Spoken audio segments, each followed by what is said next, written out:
Hello, this is Dr. Natalie Lenore Blackman, welcoming you back to Abiding in the Secret Place. And on this very special day of IR, this day that we celebrate mothers, I asked the Father for a special message, and he reminded me of a very important Mother's Day that I experienced back in 2015. And it has to do with allowing God to be the master gardener and allowing Him to pull things out of our soul and our soil that we may or may not know were there or are there, right? And for as long as I can remember, as long as I said I wanted to be independent, wanted to take care of myself, didn't want to depend on a man, I had also said that I did not want to have children. I was fine adopting children, but I just did not want to have children. And I did not know where that came from, but when we agree with these things or decisions in our life, they're also called vows. When we make these vows as children or as young people, they are binding because they're a type of covenant, okay? And because our God is a covenant-keeping God, He put spiritual laws into practice into the universe, and this affects words, word curses, things that we speak over our lives, things that others speak over our lives. And on that Mother's Day, back in 2015, the Father revealed to me that I had believed a word curse. And that word curse had made me make that inner vow, okay? Had made me vow that I did not want to have children. And in that vow, I had become barren. And I had many doctors tell me, that based on different types of things that I had going on with my uterus and female organs, that I could not have children or likely would not have children, okay? And that can also be a word curse, right? So, if you're just hitting puberty and, you're seeing a doctor and that doctor speaks over you that based on these symptoms you likely won't have children, that's a word curse, okay? And a word curse goes into our soul and into our spirit like an arrow. It pierces us, and it lands in our soil, in our soul, and it produces a harvest, okay? And that harvest can be many things, but right now we're talking about Mother's Day and motherhood, okay? So in this situation, I'm talking about barrenness, that seed that is planted in your soul or in your soil that produces a harvest of barrenness. Okay? And God had been softening my heart before this. Okay? He had been, and I could tell, He had been gently nudging me and making me actually look at children in a way I had never looked at them before. I'm a animal person, and wasn't very big on kids, just to be honest. And so He started softening my heart, and I noticed that. I noticed that I thought children were cute, like, oh, that's a cute baby. And I'd never felt that before. Then I noticed He started showing me scriptures about being fruitful and multiplying, and how that was the first command that He gave in the Garden of Eden. And this was all after the Father had called me back to Him, and I'd been doing all my work and working with, my inner healing training and really trying to pursue the Father with everything that I had. And then seeing that His first command was a command that I had said no thank you to, right?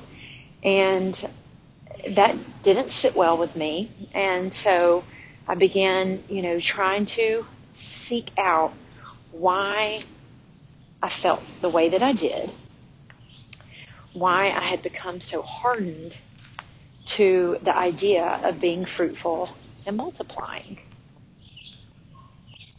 And so he started just showing me and teaching me about the blessing of the Lord. He started showing me the importance of a fruitful, productive harvest versus an unfruitful or unproductive harvest or garden. And so it was probably a year and a half, that he had really started softening my heart. And I see it like massaging my heart, if that makes sense. And when a person dies and you're trying to do CPR on them, one of the techniques is to reach into the chest and massage their heart. Okay?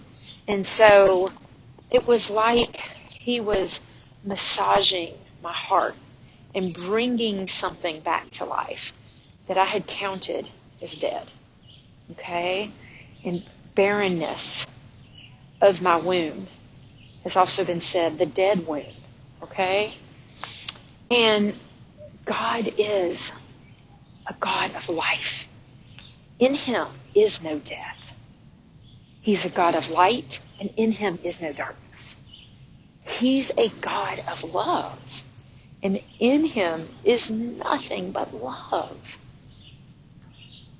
Okay? And so, on that Mother's Day, when he revealed a word curse that I had believed as a young girl, and it had planted its seed into the soil and the soul, and then produced a harvest of a hardened heart and a barren womb.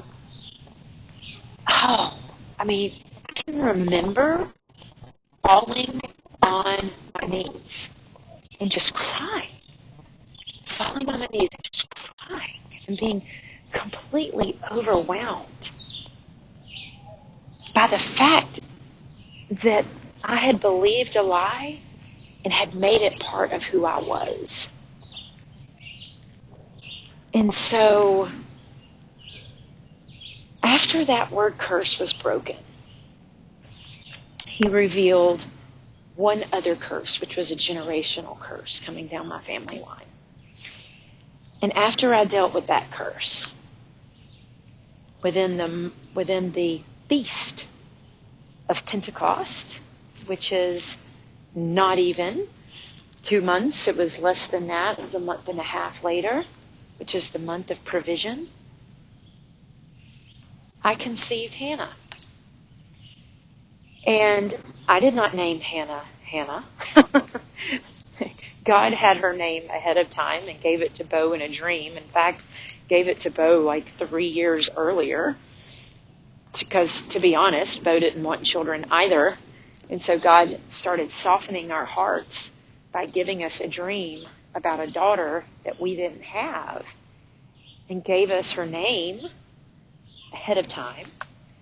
And her name meant several things. It meant favor, okay, because God was going to show his favor over us and produce a harvest in a garden that was barren, okay?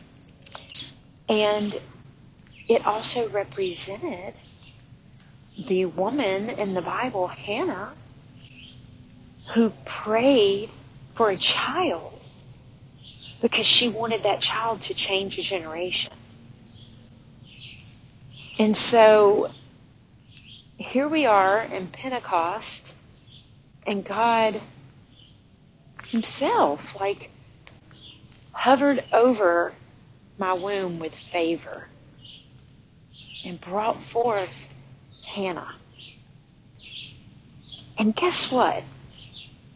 During all of that time, I never knew that another name for womb was soul. Isn't that amazing? So, the womb where we grow a little tiny being, a little tiny human, from a seed, right? From an egg, where we grow that little tiny human. It grows in the womb or the soul. I mean, that is just unbelievable to me, right? And so I've since learned that God prepares a woman's womb when she carries a seed so that she will work on, or allow him to work on, her soul. And while the mother is working on her soul, the work gets transferred to the child and produces a garden that the Father planted. How magnificent is that to even think of, right? And so we've never been taught this stuff. No one has ever taught any mother that while that child is in the womb, allow God to come in and heal her soul. And when she does, the seeds that come up through her child will be seeds of a fruitful garden. I want to give you a scripture to correlate with that, because this was the scripture that I kept hearing after I'd asked the Father for a message today. The Amplified says, "Behold, children are a heritage from the Lord, the fruit of the womb a reward. As arrows are in the hand of a warrior, so are the children of one's youth. Happy, blessed, and fortunate is the man whose quiver is filled with them. They will not be put to shame when they speak with their adversaries in gatherings at the city's gate." That is amazing. Like, God designed us to carry a seed so that we could produce a fruitful harvest, and that harvest would go forth like arrows, right? Carry on our name, bring honor to our name, and take care of the family, or the mother and the father, in older age. I mean, he designed it to be that way. And so on this very special Mother's Day, I wanted to just say, let God be the gardener in your soul and in your soil. And as you do, if you already have children, the changes that are made in your soul and in your soil now will be translated to your children, even if they're adults. It's a spiritual translation of healing. So the things that we are being healed of now, our children are being healed of now. And that's not just if they're in the womb or not in the womb yet, but it's if they've already been birthed, it's if they're already teenagers, it's if they're already adults. What we allow the Father to remove out of our soil and our soul will bless the next generation and the next generation and the next generation. So, on this special Mother's Day, God wanted you to see that the woman carries the ability to not only heal her soul and her soil, but those of the generations that come after her. And that within the woman, he placed the protocol seed, time, and harvest. That we are actually able to carry around a seed, allow it to grow, and produce a harvest. That is his protocol for everything in the earth.